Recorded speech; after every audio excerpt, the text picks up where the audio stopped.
I gave it 30 days to see how it all played out, but we have to talk about the Bitcoin ETF. And I've talked to thousands of Bitcoiners over the years, all the way from just started stacking yesterday to been in the game way longer since the beginning. And I've noticed a few things through talking to them over the years and through working at Bitcoin startups since 2019. And that's where all this is coming. First off, what you have to know is that not all Bitcoiners think the same way. It used to be kind of a small crowd. And so there was like a little bit of cohesive thought, but that is not how it is anymore. And so if that's still what you think, that like all Bitcoiners are the same, definitely kick that thought out of your head, because that's not how it is. Now, in regards to this, like the Bitcoin ETF, a lot of the old guys, just in general, that I've talked to that, are 2012 and before, they're just impressed we made it this far. Like, they saw Bitcoin very, very early days, very clunky, like no built out community of people talking about it online. The software just like is what it is, very clunky. And so they are just impressed that this many years later, this many people are constantly talking about it. And obviously that comes with lots of wild days and lots of ups and downs. Then you have the crowd that, regardless of what year they got in, they're very hyped up on the idea of peer-to-peer electronic cash and be your own bank, and kind of like down with Wall Street, like up with be your own bank. And that's awesome. Like there's a part of that has been in me too. And I've gone through that like as well. And I still have that, but I have a little bit of a different reaction to the Bitcoin ETF, rather than just kind of being like eye rolly at it, or just kind of annoyed that, oh, they're going to take over and hurt Bitcoin or whatever. Like that's definitely not the camp that I'm in, but I see a lot of that kind of out there from the like, wait a minute, isn't Bitcoin supposed to be anti-Wall Street? Like what is a Bitcoin ETF going to help do on that mission? And that's a valid question. So actually, like this has been an interesting like foreshadowing thing for a while, of just this tension between people that are super focused on number go up and these people that are focused on kind of peer-to-peer electronic cash. And the two worlds seemingly don't really have a lot of overlap. Like I remember one of the early Bitcoin meetups that I went to from the first time was in 2019, and we had a guest speaker from Samurai Wallet was phoning in like online and telling us about Samurai Wallet, which is awesome. Like, and I've used it before. And one of the questions, like what I wanted to ask was like, I wanted to ask about this tension between number go up and like the peer-to-peer electronic cash and kind of the privacy of payments and being your own bank, running your own node, those things like that. I'm like, aren't both those things positive? Like, can't both those things win? And I don't remember what the exact answer was, but it was something to the effect of like, no, like we don't think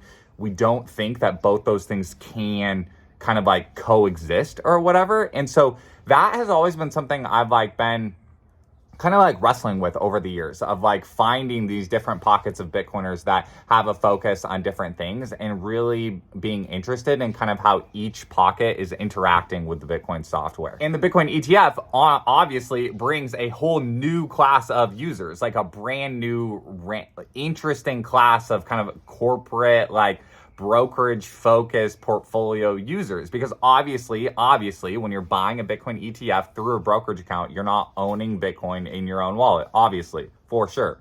And so what does that mean? Like, what does that mean? Is that good or is that bad for Bitcoin? And so I'm definitely in the camp of kind of the like, everything is good for Bitcoin. Like, that's kind of cheesy. Like, I don't love always using that exact language, but it does help get to the point of, I believe, like, in order for this open source software to replace the dollar and continue to grow and grow and grow and gain like worldwide adoption, so many interesting different things are going to happen. Okay.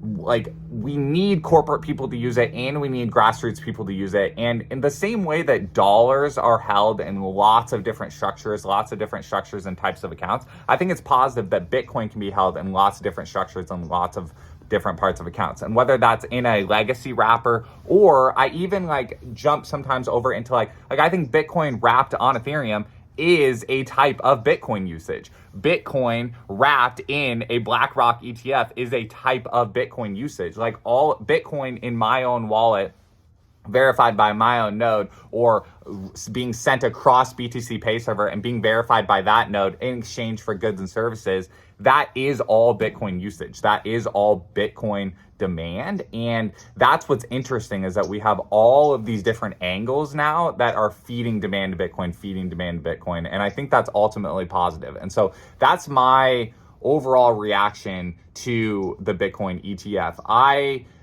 didn't realize how many people were kind of annoyed with GBTC. And so the selling out of GBTC and rotating into the others, is, in retrospect, is like, oh, kind of obvious. Like, yeah, like GBTC has gone through lots of like ups and downs that are very complicated, of like why it wasn't trading on par with the underlying Bitcoin, like very confusing. And that's tied into a lot of the exchanges that we saw break and all those things. And so it does feel like a cleansing, like a resetting of, you have all of these individual Bitcoiners that are just continuing to stack and stack and stack and replace dollars in their own life. And then you have institutional investors. And again, I hate that word institution. Like, I hate it, just not because I hate institutions, but just because it feels just so vague and random. Like, I think there's a lot of Bitcoin advice for family offices and corporations and like all that stuff, and for like very, very new people, but trying to really carve out this like conversation for kind of this just like regular salary earner, mid-technical like type people to replace dollars in their own life.